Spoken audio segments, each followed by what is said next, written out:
নমস্কার, সকলকে উৎপল শেডওয়ার্ড চ্যানেলে স্বাগত। আজকের ভিডিওতে আমরা ক্লাস 12 এর থার্ড সেমিস্টারেতে রাস্কিন বন্ডের লেখা the night train at Deoli এই গল্প থেকে যে ইম্পর্টেন্ট এমসিকিউগুলো তোমাদেরকে ফাইনাল পরীক্ষার জন্য ভালো করে প্রস্তুত করতে হবে তা উত্তর সহ ডিটেলস আলোচনা করব। তাই তোমরা ভিডিওটা স্কিপ না করে অবশ্যই প্রথম থেকে শেষ পর্যন্ত দেখবে। আর যারা চ্যানেলটা প্রথম দেখছো বা এখনও সাবস্ক্রাইব করোনি তারা অবশ্যই চ্যানেলটা সাবস্ক্রাইব করে পাশে থাকা বেল বাটনটা প্রেস করবে, যাতে পরের ভিডিওগুলো আপলোড করার সাথে সাথে তোমাদের কাছে নোটিফিকেশনটা পৌঁছে যায়। আর আমি তোমাদের বলবো, তোমরা এই কোশ্চেন অ্যান্সারগুলো পড়ার আগে অবশ্যই the night train at Deoli এই গল্পের প্রতি লাইনের বাংলা অনুবাদ ও বিশ্লেষণ নিয়ে যে ভিডিওগুলো আমি আপলোড করেছি সেগুলো আগে ভালো করে দেখবে। কারণ তোমরা যদি বিষয়বস্তুটা বা গল্পটা না জানো তাহলে কিন্তু প্রশ্নোত্তরগুলো মনে রাখা খুব টাফ হবে, কঠিন হবে। তাই আগে তোমাদেরকে কিন্তু স্টোরিটা খুব ভালো করে জানতে হবে। তাই ওই ভিডিওগুলো দেখে নিয়ে ওই ভিডিওগুলোর লিঙ্ক আমি ডিসক্রিপশন বক্সে দিয়েছি, তোমরা অবশ্যই দেখবে। তারপরে তোমরা কোশ্চেন অ্যান্সারগুলো ভালো করে খেয়াল করবে। দেখো, প্রথমেতে the night train at Deoli কার লেখা? রাস্কিন বন্ডের। রাস্কিন বন্ড সম্পর্কে আমি যে ভিডিওতে বাংলা অনুবাদ করেছি গল্পের, সেখানে ডিটেলস আলোচনা করেছি। তোমরা সেটা দেখলে আরও ইম্পর্টেন্ট ইনফরমেশন পেয়ে যাবে রাস্কিন বন্ড সম্পর্কে। তাই এখানে আমি আর বিশেষ কিছু বলছি না, ডাইরেক্ট কোশ্চেন অ্যান্সারে চলে যাচ্ছি। দেখো, the source of the night train at Deoli is, যে নাইট ট্রেন অ্যাট দেউলি এই গল্পের উৎস হচ্ছে the night train at Deoli and other stories. খুব ভালো করে মনে রাখবে, যেগুলো অ্যান্সার হবে সেগুলোর নিচে আমি দাগ দিয়ে দিয়েছি। দেখো, আগের ভিডিওগুলোর মতনই তোমাদের যে 4টে করে অপশন দেওয়া থাকবে এমসিকিউ এ, তার মধ্যে এই অপশনটা থাকবে, তোমরা জাস্ট এই অপশনটাতে টিকমার্কটা দিও। তারপর দেখো, the electric bulbs and oil lamps at the platform of Deoli lit dimly. যে ইলেকট্রিক বাল্বগুলো ছিল বা তেলের বাতিগুলো জ্বলছিল দেউলি স্টেশনে, সেগুলো কীরকমভাবে জ্বলছিল? ডিমলি, নিষ্প্রভভাবে। তারপর দেখো, the narrator spend his summer vacation in Dehra. বক্তা কাটা দেন তার গ্রীষ্মের ছুটিটা দেরাদুনেতে। খুব ভালো করে মনে রাখতে হবে। তারপর দেখো, the narrator left for his summer vacation early in May. বক্তা তার গ্রীষ্মের ছুটি কাটানোর জন্য রওনা দিতে মে মাসের শুরুতে। তারপরে দেখো, the narrator return from his summer vacation late in July. বক্তা ফিরে আসতেন তার গ্রীষ্মের ছুটি কাটিয়ে জুলাই মাসের শেষের দিকে। পরের প্রশ্ন দেখো, the distance between Deoli and Dehra is 30 miles. দেউলির সঙ্গে দেরাদুনের দূরত্ব হচ্ছে 30 মাইল। তারপর দেখো, the train reach Deoli at 5 AM in the morning. যে ট্রেনটা সকাল 5টার সময় পৌঁছাতো দেউলিতে। পরের প্রশ্ন, there was a tea stall and a fruit vendor on the platform at Deoli. দেউলির প্ল্যাটফর্মে একটা মাত্র চায়ের দোকান এবং একটা ফল বিক্রেতা ছিল। তারপর দেখো, Deoli had only one platform. দেউলিতে কেবলমাত্র একটি প্ল্যাটফর্ম ছিল। পরের প্রশ্ন, the train stopped at Deoli for 10 minutes. খুব ভালো করে মনে রাখতে হবে, ট্রেনটা দেউলিতে থামতো কেবলমাত্র 10 মিনিটের জন্য। পরের প্রশ্ন দেখো, Deoli mark the beginning of the heavy jungles of the Indian Terai. Deoli থেকে ভারতীয় যে তোরাই বনভূমি সেটার সূচনা হতো। খুব ভালো করে মনে রাখতে হবে যে দেউলির পর থেকেই ভারতের তোরাই জঙ্গলের সূচনা হতো। তারপর দেখো, the narrator felt sorry for the lonely platform. বক্তা দুঃখ অনুভব করত ওই একাকী নিঃসঙ্গ প্ল্যাটফর্মটার জন্য। পরেরটা দেখো, the narrator decided to get up and spend a day at Deoli. বক্তা স্থির করেছিলেন নামবেন এবং কাটাবেন একটা দিন দেউলিতে, just to please the station. শুধুমাত্র স্টেশনটাকে একটু আনন্দ দেওয়ার জন্য। পরের প্রশ্ন দেখো, দ্য ন্যারেটর শ, বক্তার দেখা হয়েছিল বা মেট, সাক্ষাৎ হয়েছিল একটা মেয়ের সাথে। সেলিং বাস্কেটস, খুব ভালো করে মনে রাখতে হবে যে ঝুড়ি বিক্রি করছিল on the platform at Deoli. দেউলির প্ল্যাটফর্মে যে একটা ঝুড়ি বিক্রেতা মহিলার সঙ্গে বক্তা বা লেখকের দেখা হয়েছিল। তারপর দেখো, দ্য ন্যারেটর ওয়াজ ক্যাপটিভেটেড। বক্তা মুগ্ধ হয়েছিলেন by the young girl's loud and assertive voice. ওই অল্প বয়সী মেয়েটির জোরালো এবং দৃঢ়চেতা কণ্ঠস্বরেতে। তারপর দেখো, the girl on the platform was selling baskets and her feet were bare. যে মেয়েটি প্ল্যাটফর্মে ঝুড়ি বিক্রি করছিল তার পাগুলো ছিল উন্মুক্ত, বেয়ার মানে খালি, পায়ে কোনো জুতো ছিল না। পরে প্রশ্ন দেখো, dark and travel ties of the girl draw the narrator attention. কালো এবং উদ্বিগ্ন চোখগুলো, ট্রাভেল মানে এখানে ওরিড, চিন্তাগ্রস্ত চোখগুলো মেয়েটির বক্তার মনোযোগকে আকর্ষণ করেছিল। তারপর দেখো, Deoli was considered lonely by the narrator. বক্তা দেউলিকে একাকী বা নিঃসঙ্গ মনে করেছেন, অ্যাজ যেহেতু nobody wanted to visit it. কেউ এখানে ভ্রমণ করতো না, মানে ওখানে ট্রেন থেকে কেউ উঠতেও না, ট্রেন থেকে কেউ সেখানে নামতেও না। পরে প্রশ্ন দেখো, দ্য ন্যারেটর ওয়ান্ডার্ড, বক্তা ভাবতেন, what happened behind the station walls at Deoli. যে দেউলি স্টেশনের দেওয়ালের পিছনে কি ঘটে, যে দেউলি যে স্টেশনটা আছে স্টেশনের দেওয়ালের পিছনে কি ঘটে সেটা তিনি ভাবতেন। তারপরে প্রশ্ন দেখো, the girl stopped at the narrator's window, মেয়েটি দাঁড়িয়েছিল বক্তার জানালার পাশে। তারপরে দেখো, the colour of the girl's hair was black, খুব ভালো করে মনে রাখবে, মেয়েটির চুলের রং ছিল কালো। অ্যান্ড স্কিন ওয়াজ পেল, আর তার চামড়ার রং ছিল, মানে শরীরের চামড়ার রংটা ছিল কিরকম, বিবর্ণ, ফ্যাকাশে। তারপরে প্রশ্ন দেখো, the girl searching and eloquent eyes made the narrator eyes, যে ওই মহিলাটির সার্চিং, যেটা খুঁজছে, এবং তার এলোকোয়েন্ট আইজ মানে যেটা খুবই সম্মতিসূচক চোখগুলো ন্যারেটর বক্তার চোখের সঙ্গে মিলিত হয়েছিল, মানে দুজন একই সঙ্গে দুজনের দিকে তাকিয়েছিল। When the girl moved on, যখন মেয়েটি এগিয়ে চললো, the narrator went to the carriage door, বক্তা তখন গিয়েছিল কামরার দরজার কাছে, যে ট্রেনের কামরার দরজার কাছে সে গিয়েছিল। তারপর দেখো, হেয়ার ট্রাভেলড আইজ মিনস, এখানে ট্রাভেলড আইজ বলতে বোঝানো হয়েছে ওরিড আইজ, চিন্তাগ্রস্ত চোখ, যেখানে ট্রাভেল বলতে ওরিড, দুশ্চিন্তাগ্রস্ত চোখকে বোঝানো হয়েছে। তারপরে দেখো, the baskets of the girl war made of কেন, খুব ভালো করে মনে রাখতে হবে, মেয়েটা যে ঝুড়ি বিক্রি করছিল সেগুলো ছিল বেতের তৈরি। তারপর দেখো, amount paid by the narrator for buying a basket 1 rupee, যে বক্তা একটা ঝুড়ি কেনার জন্য 1 টাকা তাকে দিয়েছিল, খুব ভালো করে মনে রাখতে হবে। তারপর দেখো, the narrator did not dare to touch the girl's fingers, বক্তা সাহস করেনি মেয়েটার আঙুলগুলোকে স্পর্শ করতে। আমি আবারও বলছি, যেগুলো লাল কালিতে মার্ক করা আছে ওগুলো তোমাদের যে 4টে করে অপশন দেওয়া থাকবে তার মধ্যে একটা থাকবে এটা, সেটা কিন্তু উত্তর, মানে লাল কালিতে দাগ দেওয়া অংশটা হচ্ছে পরীক্ষার অ্যান্সার হবে তোমাদের প্রশ্নের।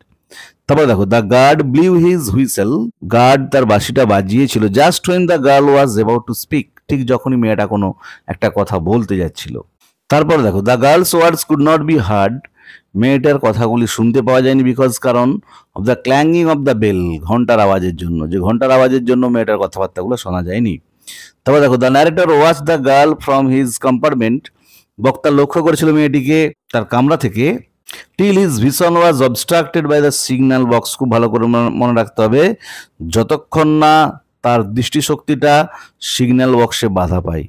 তারপরে দেখো, the narrator could not read his mind of the picture of the girls face, বক্তা তার মন থেকে মেয়েটির মুখটিকে সরাতে পারেনি during the rest of the journey, তার বাকি যাত্রাপথটা, যে প্রথমবার যখন মেয়েটিকে দেখেছিল তার বাকি যাত্রাপথটা, মানে যতক্ষণ না সে দেরাতে পৌঁছায় ততক্ষণ পর্যন্ত সে মেয়েটার মুখটা ভুলতে পারেনি। তারপর দেখো, অন রিচিং দেরাতে পৌঁছে, the narrator's meeting with the girl, বক্তার ওই মেয়েটির সাথে সাক্ষাৎটা became blurred in his memory, তার স্মৃতিতে অস্পষ্ট হয়ে গিয়েছিল।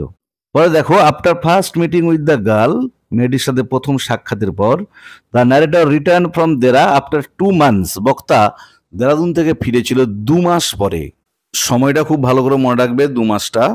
তারপর দেখো, when the narrator saw the girl for the second time, যখন বক্তা দ্বিতীয়বারের জন্য মেয়েটিকে দেখেছিল, he jumped off the footboard, সে লাফিয়ে গিয়েছিল পাদানিতে। তারপরে দেখো, the narrator consider his second meeting with the girl, বক্তা তার মেয়েটির সাথে দ্বিতীয় সাক্ষাৎটাকে বিবেচনা করেছিলেন as the meeting of old friends, যেন পুরনো বন্ধুদের সাথে তার সাক্ষাৎ হয়েছিল। পরের প্রশ্ন দেখো, when the girl saw the narrator second time, যখন মেয়েটি দ্বিতীয়বারের জন্য বক্তাকে দেখেছিল, হার ডার্ক আইজ বিকেম ব্রাইট, তার কালো চোখগুলো উজ্জ্বল হয়ে উঠেছিল। পরে প্রশ্ন দেখো, দ্য ন্যারেটর ফেল দ্যাট, বক্তা অনুভব করেছিল যে he would take the girl away with him to Delhi, সে মেয়েটিকে নিয়ে যাবে তার সাথে দিল্লিতে, যেটা বক্তা অনুভব করেছিল। পরে প্রশ্ন দেখো, the narrator's repeated visit to Deoli station suggest, যে ন্যারেটরের বারবার ওই দেউলি স্টেশন ভ্রমণটা বোঝায় he hopes to meet the young girl, সে আশা করে সাক্ষাৎ করার কার সাথে, ওই যুবতীটির সাথে। তারপরে দেখো, বিফোর লিভিং দেউলি, দেউলি ত্যাগ করার আগে, he assured the girl that, সে মেয়েটিকে নিশ্চয়তা দিয়েছিল যে he would return to Deoli, সে আবার দেউলিতে ফিরে আসবে। তারপরে দেখো, the narrator determined to speak and act on his feelings, বক্তা মনস্থির করেছিল সে কথা বলবে এবং তার অনুভূতি অনুযায়ী সে কাজ করবে। When he saw the girl again, যখন তার মেয়েটার সাথে আবার দেখা হবে, মানে তৃতীয়বার দেখার যখন সে এক্সপেকটেশন তার মধ্যে ছিল, আশা করেছিল যে থার্ড টাইম দেখতে পাবে বলে, সে সময় সে মনে মনে ভেবেছিল যে এবার কিন্তু সে মেয়েটার সাথে মন খুলে কথা বলবে এবং তার অনুভূতি অনুযায়ী সে কাজগুলো করবে।